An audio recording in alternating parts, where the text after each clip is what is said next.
Né dans le feu. Il a la beauté de l'acier.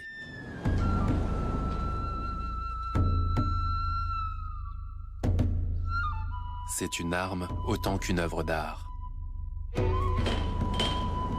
Produit d'une tradition bien vivante, d'un art de la forge inégalé et de la ferveur religieuse, le katana est l'arme la plus tranchante qui existe. Symbole de pouvoir, d'esprit martial et d'honneur, il représente l'âme du samouraï japonais.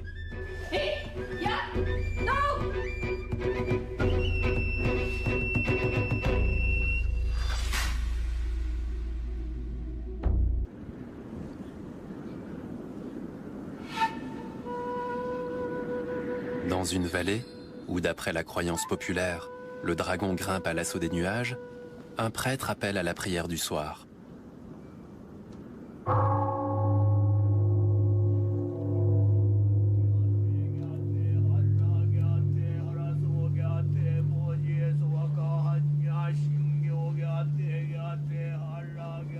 Au Japon, la nature est peuplée d'innombrables esprits et divinités. Nulle part ailleurs, on ne ressent autant leur présence que dans les montagnes de Shimane, berceau de la fabrication du sabre japonais.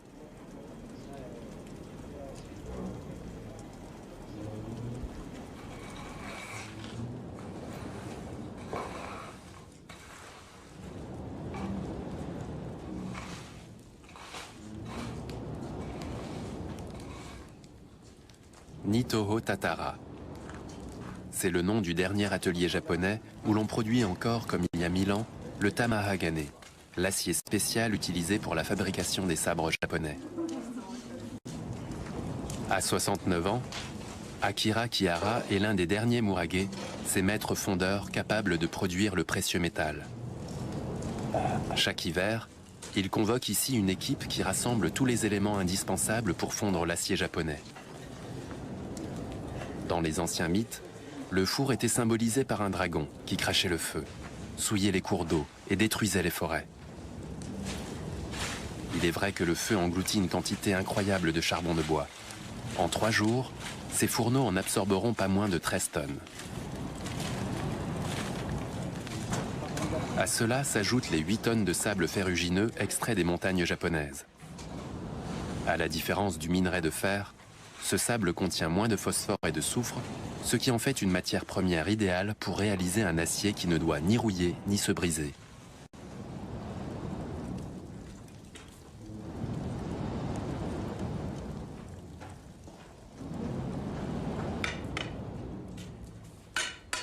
Des tubes en bambou gainés d'argile servent à insuffler de l'air dans le fourneau pour alimenter le feu en oxygène.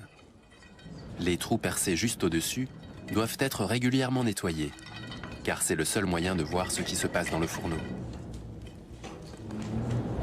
À travers ces trous, on aperçoit le lit du feu. Le sable ferrugineux que j'ai versé en haut met environ 1 heure pour s'écouler jusqu'au fourneau et se mêler au charbon de bois. En regardant à travers les interstices du fourneau, on peut voir si le sable se transforme bien en acier tamahagane.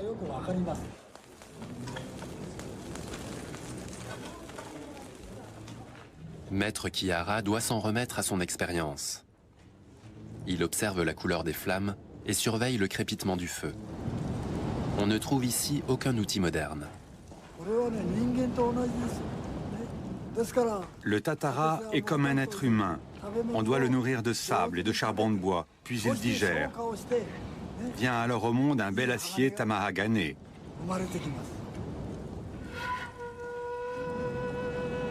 À l'époque médiévale, fondre l'acier était un acte sacré qui ne s'accomplissait qu'après avoir revêtu l'habit blanc des prêtres afin de se concilier la capricieuse déesse du métal, Kanaya-no-shin.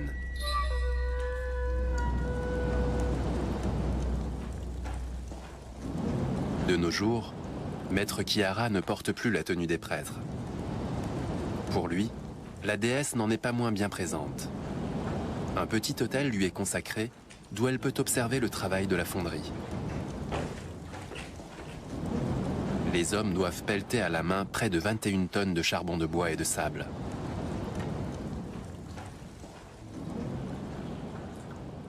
Au bout de 3 jours et 3 nuits, Les pieds sont endoloris. La poussière de charbon brûle les yeux. Ceux qui ont besoin de faire une pause peuvent aller boire une tasse de thé vert dans la pièce attenante.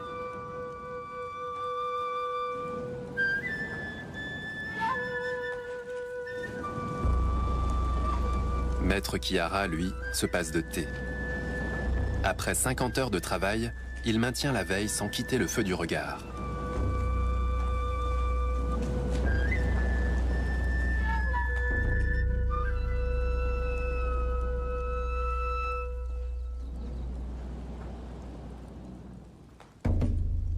Il est 5 heures, au matin du 3e jour, lorsque Maître Kihara décide que le moment est venu de vider le creuset.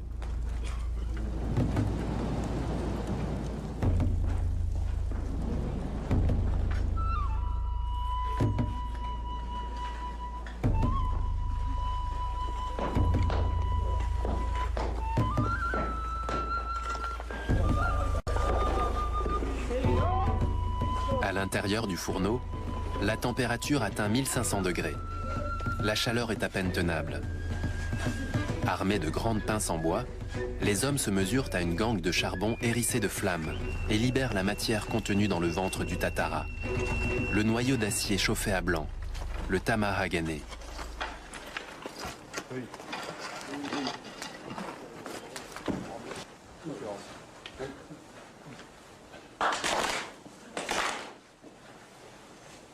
Louée soit la déesse, tout s'est bien passé. Après 70 heures au milieu de la fournaise et de la poussière de charbon de bois, les hommes sont heureux de boire une gorgée de saké. Mais le travail n'est pas terminé. Oui, j'ai vu le bloc, c'est un bel acier. Je suis soulagé, je suis vraiment content.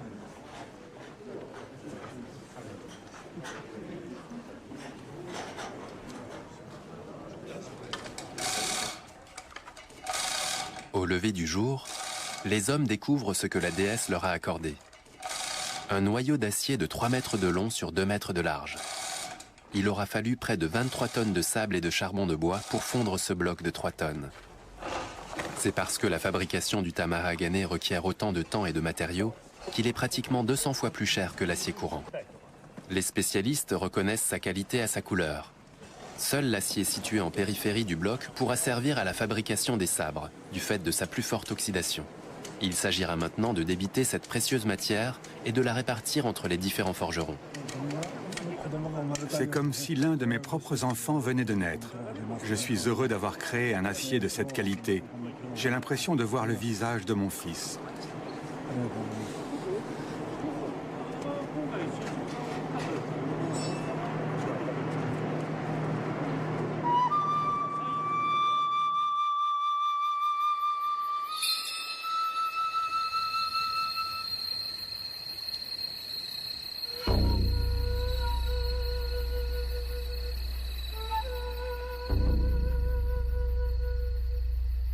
Dans le Japon ancien, le katana, sabre des samouraïs, n'était pas simplement une arme. C'était également un symbole de statut social. Un seigneur pouvait intégrer à la puissante caste des guerriers un soldat qui l'avait bien servi. C'est à cette occasion qu'il lui remettait le katana. En tant que samouraï, il se devait alors de défendre en toute heure et contre tous les ennemis l'honneur et la quiétude de son maître, au risque d'y perdre la vie.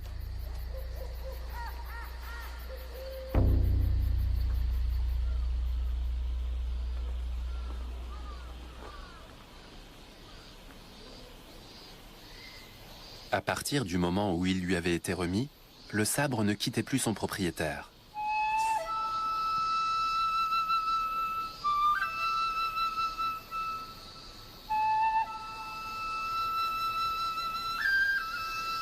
Il incarnait aux yeux du samouraï un pouvoir presque spirituel, qui était censé le protéger des attaques et des épreuves jusqu'à la fin de ses jours.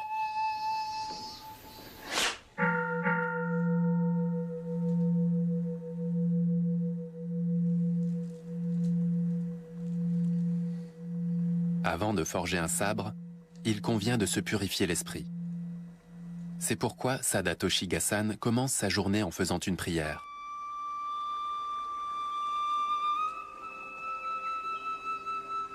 Ses ancêtres déjà étaient des bouddhistes très pratiquants, qui faisaient l'ascension du mont Gassan pour aller prier avant de débuter leur journée de travail.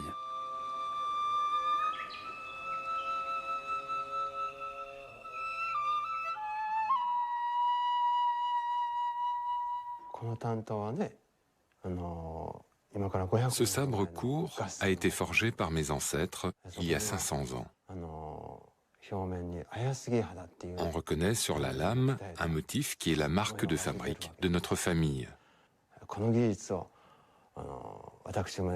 Cette technique est parvenue jusqu'à moi et j'estime que c'est mon devoir de la transmettre à mon fils afin qu'elle ne disparaisse pas.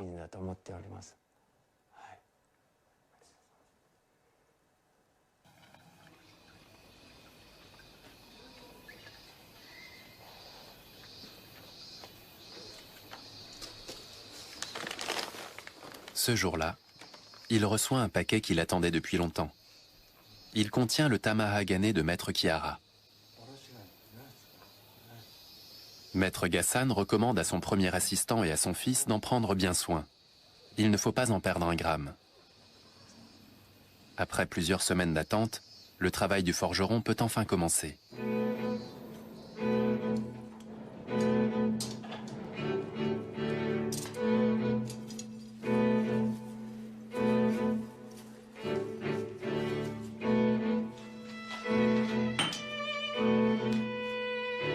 Il s'agit tout d'abord de chauffer le tamahagane, puis de le marteler pour le débiter en petits morceaux. Une tâche qui nécessitera plusieurs heures de travail.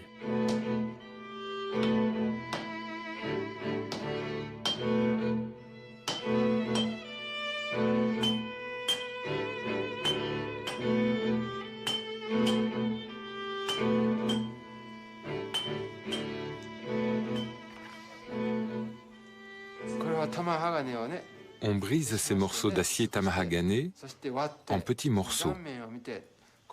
On les regarde sur la tranche et on les trie en fonction de leur teneur en carbone.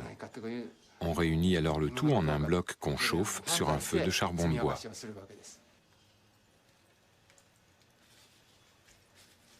Les gaufrettes de tamahagane sont ensuite empilées sur une plaque d'acier et recouvertes de papier doré. Durant toute l'opération de forge, ce bloc sera constamment aspergé d'eau argileuse et de cendres. Cette méthode permet d'éviter les inclusions d'oxygène à la surface du métal, ce qui pourrait plus tard faire rouiller la lame.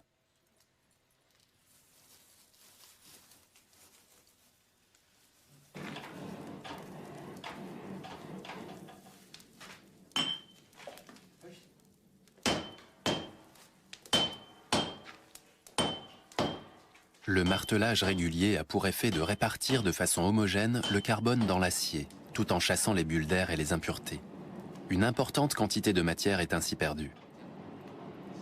La lame terminée peut peser jusqu'à 700 grammes de moins que le poids initial d'acier brut. Ils ont été éliminés à coups de marteau.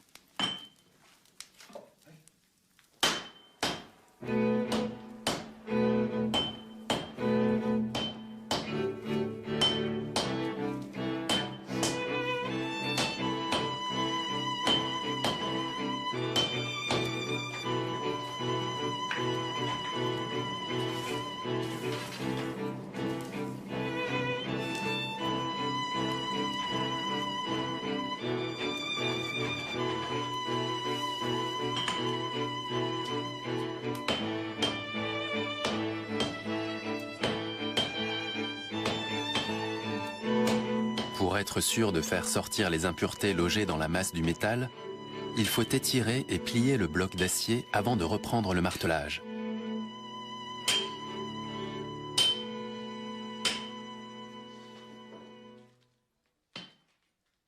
Cette opération longue mais indispensable doit être reproduite une bonne quinzaine de fois et peut durer une bonne semaine.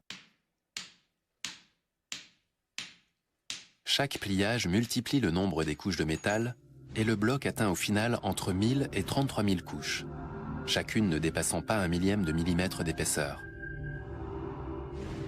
Ce feuilletage sera visible dans les dessins qui apparaîtront à la surface de la lame après polissage, formant en quelque sorte la signature du forgeron. Mais le sabre des samouraïs n'est pas seulement réputé pour être un bel objet. Son tranchant en fait une arme redoutable. Dans les mains d'un maître de sabre, le katana peut trancher d'un coup les cibles les plus tendres, mais aussi les plus dures. Pour obtenir une lame tranchante, il faut un acier très dur. L'ennui, c'est que ce métal se brise facilement. Alors, les maîtres forgerons japonais ont mis au point une lame composite formée d'une enveloppe en acier très dur et d'un noyau central en acier plus souple.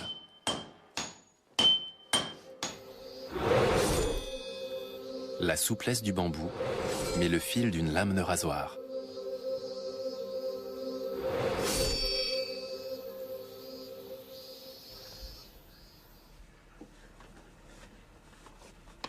Il est 6 heures du matin. Takemi, l'assistant du maître forgeron, part travailler.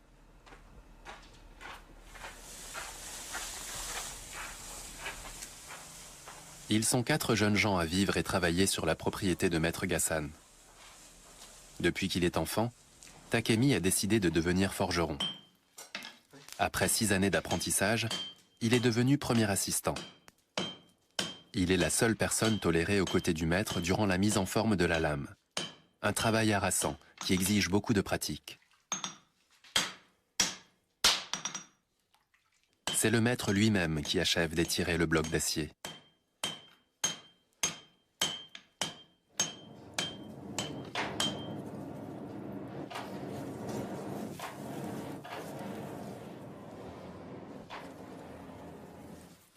Jour après jour, Gassan martèle la barre d'acier. Lentement, la lame commence à prendre forme.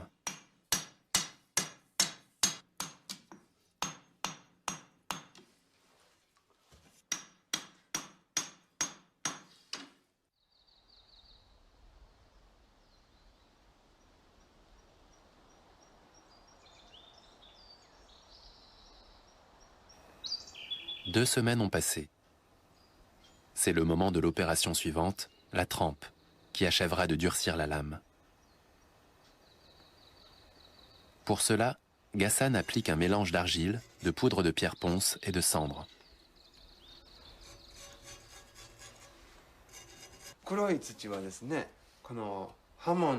Je recouvre la lame avec de l'argile noire pour donner au tranchant de la lame une ligne de trempe qu'on appelle le hamon. Cette argile est mélangée avec de la poudre de charbon de bois. C'est une étape importante et chaque artisan a sa propre façon de procéder.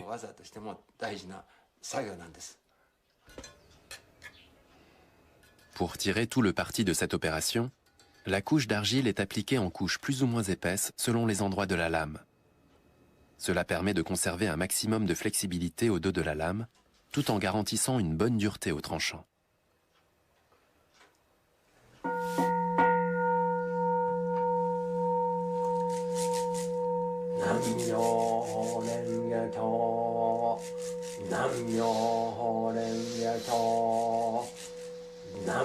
Après 3 semaines de travail de forge, le moment est enfin venu de conférer une âme à ce sabre.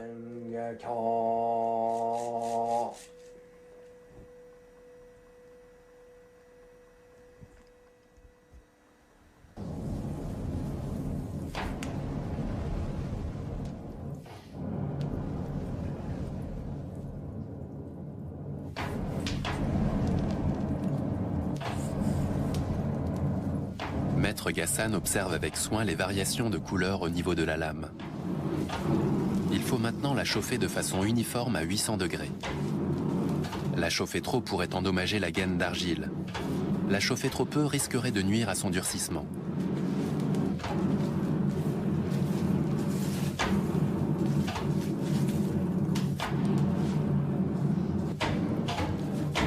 Quand la lame prend la couleur du soleil levant, c'est l'instant magique où Maître Gassan va doter le sabre d'une âme.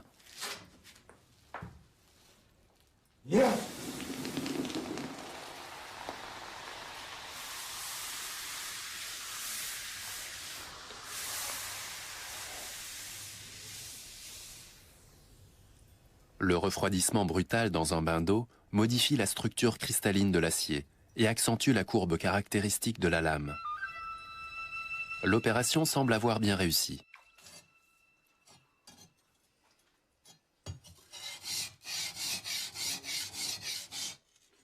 Un premier polissage permet de faire apparaître le hamon, la ligne de trempage de la lame.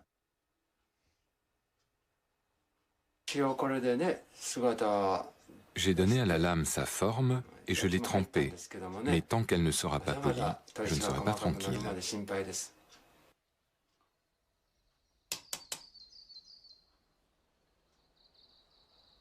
Avant d'envoyer le katana à Tokyo chez le polisseur, Maître Gassan doit encore signer la lame. Chaque pièce porte le poinçon de son fabricant. Sur la lame, au niveau de la poignée, il grave l'inscription « Forgé à Nara par Sadatoshi Gassan ».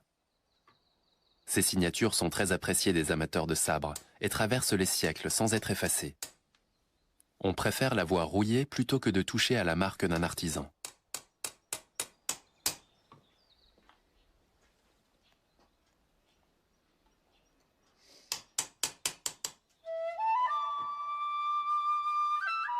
Gassan sculptera un dragon ondulant sur le dos de la lame.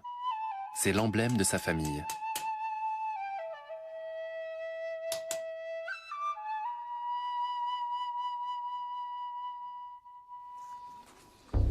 Seuls les samouraïs étaient autorisés à porter 2 armes, signe tangible d'une autorité que personne ne songeait à contester.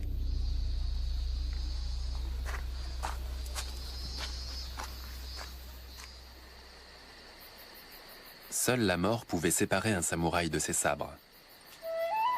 Outre le sabre long, katana, il portait également une arme plus courte, le wakizashi. Où qu'il aille, ces 2 armes l'accompagnaient.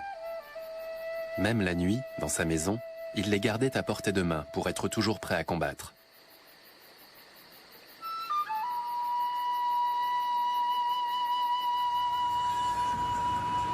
L'époque moderne ne laissa aucune place aux samouraïs, qui durent déposer leurs sabres il y a 250 ans. C'est l'empereur lui-même qui en prit la décision, désireux de créer une société moderne sur le modèle européen.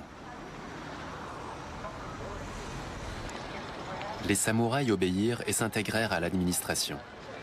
Aujourd'hui encore, ils contrôlent en coulisses la politique et le milieu des affaires japonais. La disparition des samouraïs entraîna une grave crise parmi les fabricants de sabres.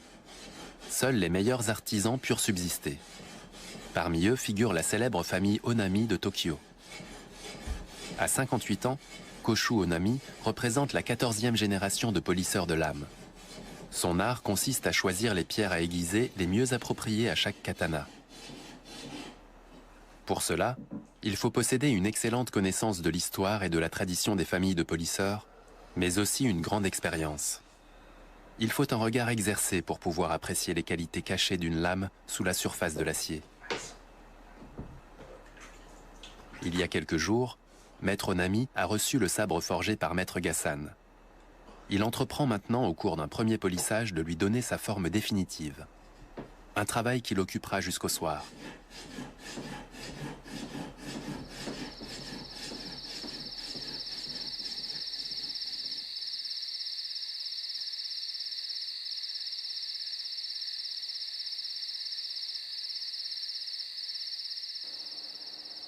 Pour quiconque souhaite s'initier à l'art du polissage, la première chose est d'apprendre à s'asseoir correctement.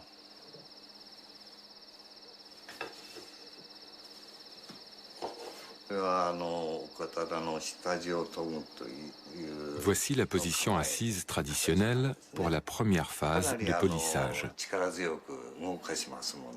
Quand on affûte une lame, on exerce une pression assez forte sur la pierre et il ne faut pas qu'elle bouge. Dans cette position, on peut immobiliser la pierre avec tout le poids de son corps. Il faut bien une année avant de s'y habituer.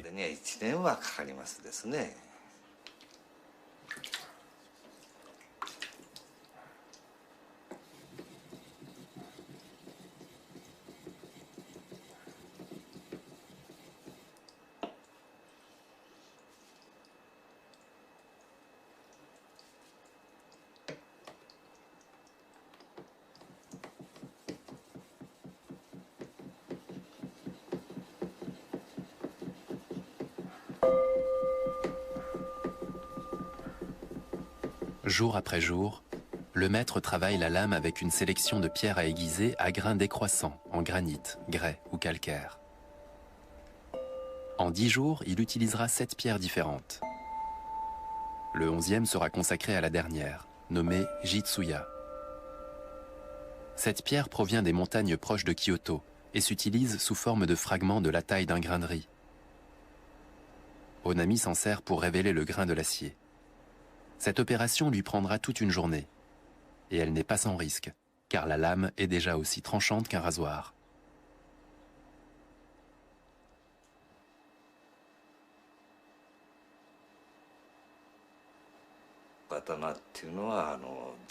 La lame d'un sabre est vraiment tranchante. Dans ma jeunesse, je me suis souvent blessé. Alors quand nous travaillons, nous sommes toujours nerveux et nous devons faire preuve d'une grande concentration.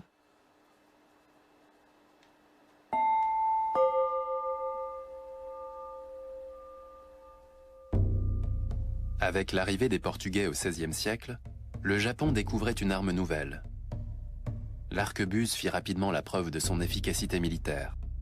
Désormais, ce n'étaient plus des hommes d'élite, mais de simples soldats armés de fusils qui gagnaient les batailles. Pourtant, les samouraïs restèrent fidèles à leur équipement traditionnel. Le sabre représentait toutes les valeurs en lesquelles ils se reconnaissaient. La loyauté, l'inflexibilité, le courage et l'esprit martial. Le sabre incarnait le sens de l'honneur. Et lorsqu'un samouraï dégainait son arme, c'était dans l'intention de tuer.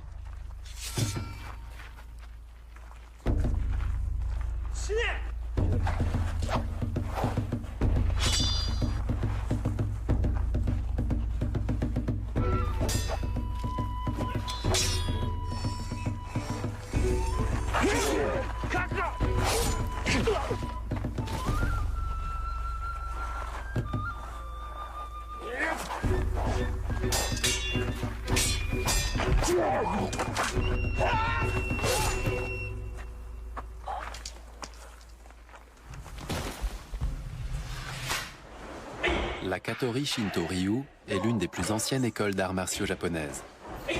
Aujourd'hui encore, on y pratique le sabre comme au XVe siècle. L'enseignement est dirigé par maître Otake, 82 ans.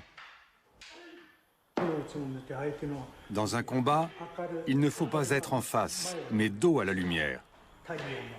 Sinon, on risque d'être gêné par les rayons du soleil ou la lueur de la lune. Le point faible d'une armure se situe au niveau de l'aisselle. C'est là qu'il faut attaquer. Je recule pour esquiver et je contre-attaque. Il faut toucher les parties internes du bras ou de la jambe, car c'est comme ça qu'on atteint les veines de l'adversaire. C'est comme le frapper au cœur. Attaquer l'extérieur des membres est moins efficace, car les veines sont moins accessibles. Alors que là, le coup est fatal. C'est là qu'il faut attaquer. Je l'attaque par le bas, esquive sur la droite et j'attaque vers le haut.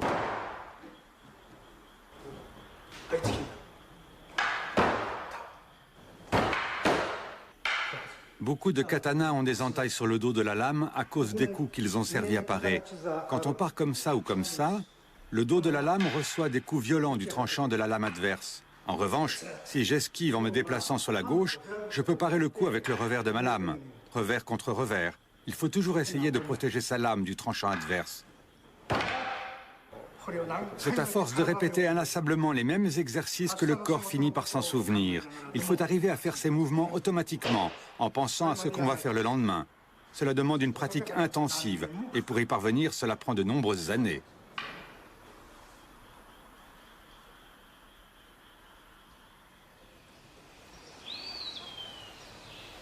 Non loin de l'école Katori se trouve le temple du même nom, le 3e sanctuaire shinto le plus sacré du pays. Édifié en l'honneur du dieu Futsunushi no Mikoto, ce fut pendant plusieurs siècles un lieu de pèlerinage important pour de nombreux guerriers en quête de soutien avant le combat ou recherchant l'éveil dans les arts martiaux.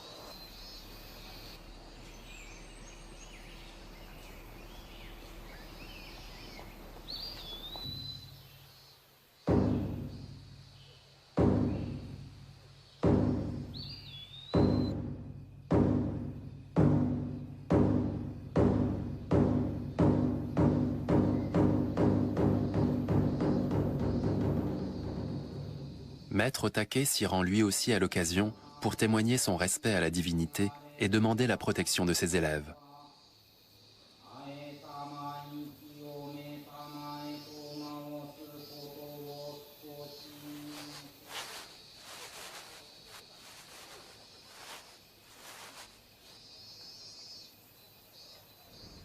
Après la prière, Maître Take va également se recueillir sur une tombe discrète située à proximité du sanctuaire de Katori.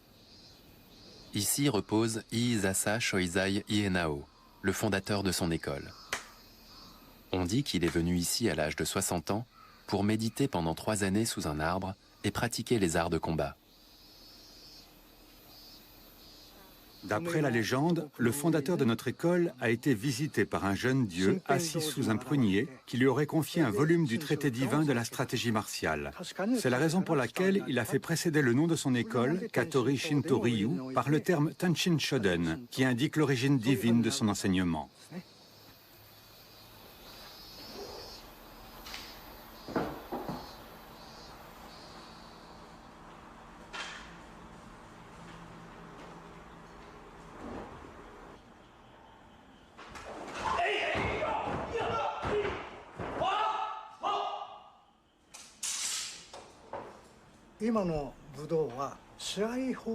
De nos jours, les arts martiaux sont basés sur la compétition. Mais c'est contraire à l'éthique de la voie du sabre. Il faut cultiver la modestie. Bien sûr, il faut être fort, avoir l'esprit combatif d'un guerrier. Mais on doit maîtriser sa force, sinon on devient violent. Il faut donc faire preuve de modestie et être respectueux envers l'autre. Une entreprise d'électronique à Osaka. La réceptionniste appartient à une ancienne famille de samouraïs. Son nom est Midori Tanaka.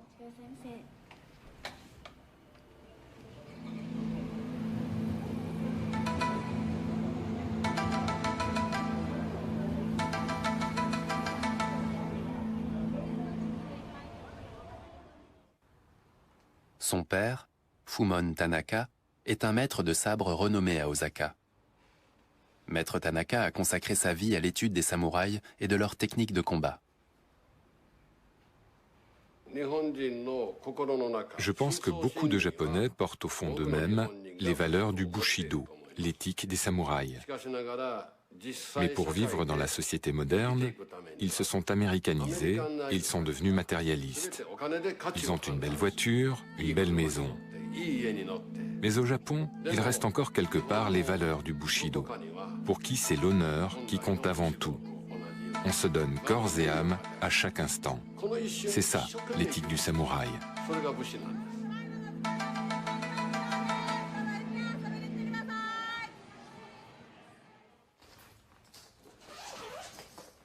Cinq fois par semaine, après le travail, Midori s'exerce pendant plusieurs heures. La première fois qu'elle a tenu un sabre, elle avait 9 ans. Aujourd'hui, à 28 ans, elle a le rang de professeur.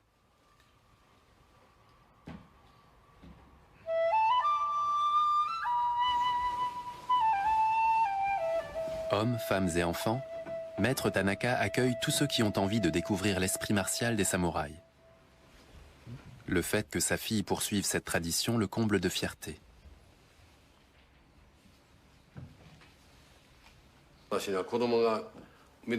Je n'ai qu'une fille, Midori. C'est elle qui a décidé de s'initier à l'art du sabre et de prendre la relève. J'en suis très heureux. Si elle n'avait pas voulu prendre ma suite, j'aurais dû trouver quelqu'un d'autre pour transmettre cette tradition.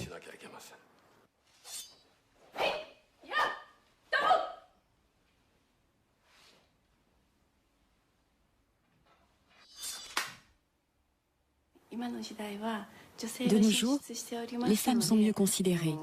Le fait que ce soit une femme qui assure la relève n'est donc pas un problème.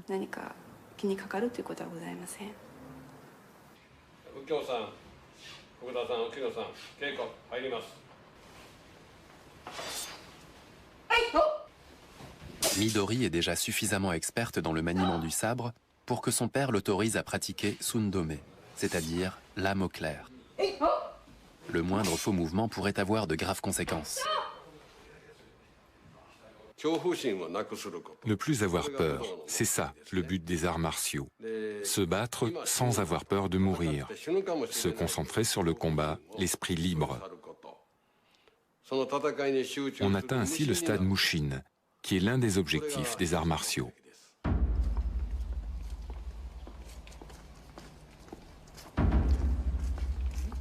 Le lendemain, le grand maître Tanaka convoque ses élèves pour une démonstration très spéciale. Il va arrêter une flèche au vol et la couper en deux. Une technique à haut risque réservée à ceux qui ont atteint le stade Mushin, un état où le maître ignore la peur et ne fait plus qu'un avec son sabre.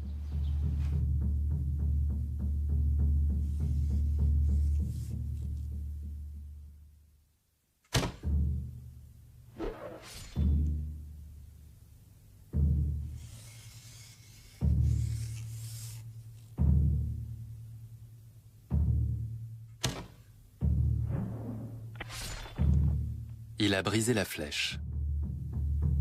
Pourtant, Maître Tanaka n'est pas satisfait. Il veut tenter une nouvelle fois de frapper la flèche en plein centre.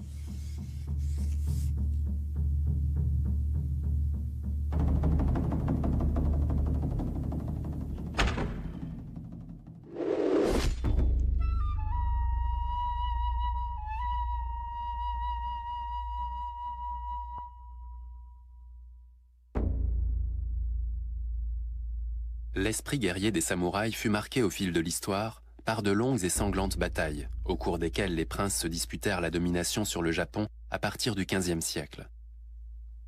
La voie du samouraï, c'est la mort, peut-on lire dans les écrits d'un samouraï du XVIIe siècle. Seul celui qui méprise la mort et la regarde en face peut servir son maître. On attendait d'un samouraï qu'il ne recule jamais devant l'affrontement. Pas même lorsque le combat était perdu d'avance.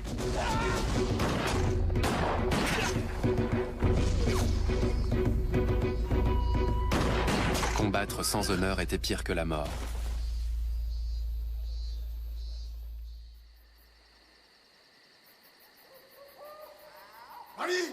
Celui qui rentrait avec la vie sauve risquait de devoir assumer la responsabilité de la défaite de ses camarades.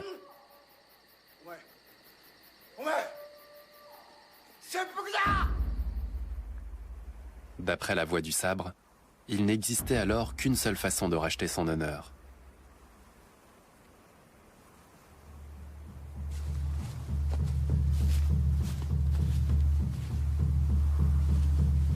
Sous le contrôle de son seigneur, il devait sauter lui-même la vie. Une fois que le samouraï avait fait la preuve de son courage et qu'il risquait de s'évanouir, le seigneur faisait signe à un maître d'armes de mettre fin à ses souffrances.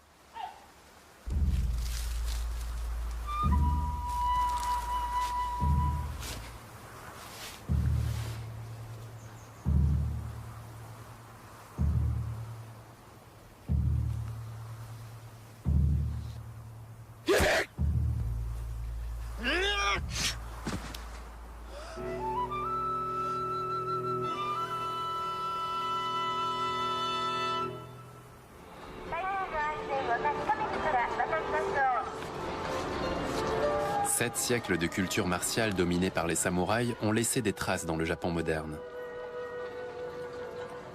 Le principe de loyauté et le sens de l'honneur restent très présents dans la société d'aujourd'hui. Le suicide est encore accepté lorsqu'il s'agit d'effacer une faute personnelle ou de laver l'honneur de l'entreprise.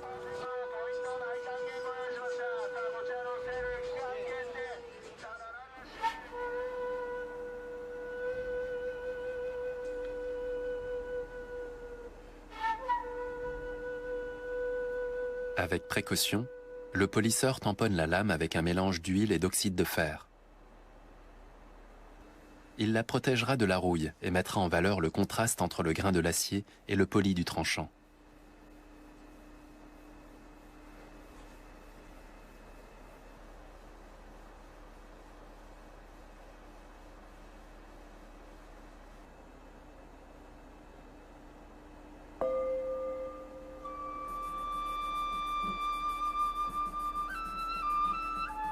Enfin, le moment est venu de procéder au polissage du yokote, une arête qui sépare la pointe du reste de la lame.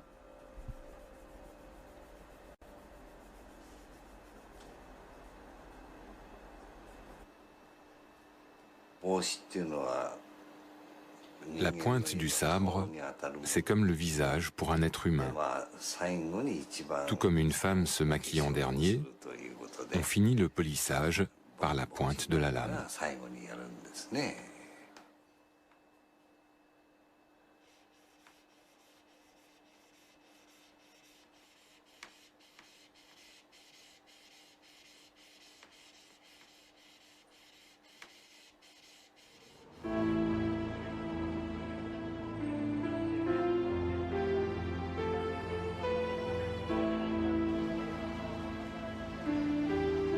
Il y a 3 mois, Maître Ghassan commençait à forger la lame.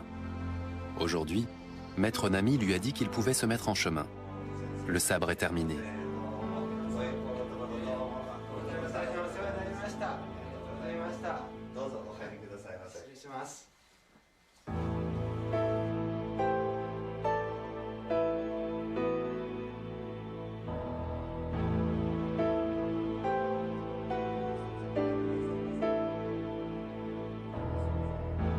Maître Ghassan forge une dizaine de sabres par an. Et parfois, il lui arrive de réussir une lame qui éclipse toutes les autres. Son polisseur, avec qui il travaille depuis de nombreuses années, se montre lui aussi très satisfait. Les gravures, commente-t-il, sont un parfait exemple de la tradition Ghassan. Un sourire trahit ce que la modestie du maître l'empêche d'exprimer tout haut. Sa fierté de contempler l'élégante ligne de trempe à l'acier laiteux et légèrement bombé, le dos de la lame finement sablé, et ce dragon bondissant, une véritable splendeur. Je me suis donné beaucoup de mal pour forger ce sabre, et je trouve son travail de finition formidable. Il met en valeur les spécificités de mon travail. Je suis très satisfait. Un nouveau sabre est sorti de l'atelier de Maître Ghassan. Un chef-d'œuvre devant lequel ses arrière-petits-enfants s'inclineront peut-être pleins de respect, et qui, espérons-le, les encouragera à poursuivre la tradition de leurs ancêtres.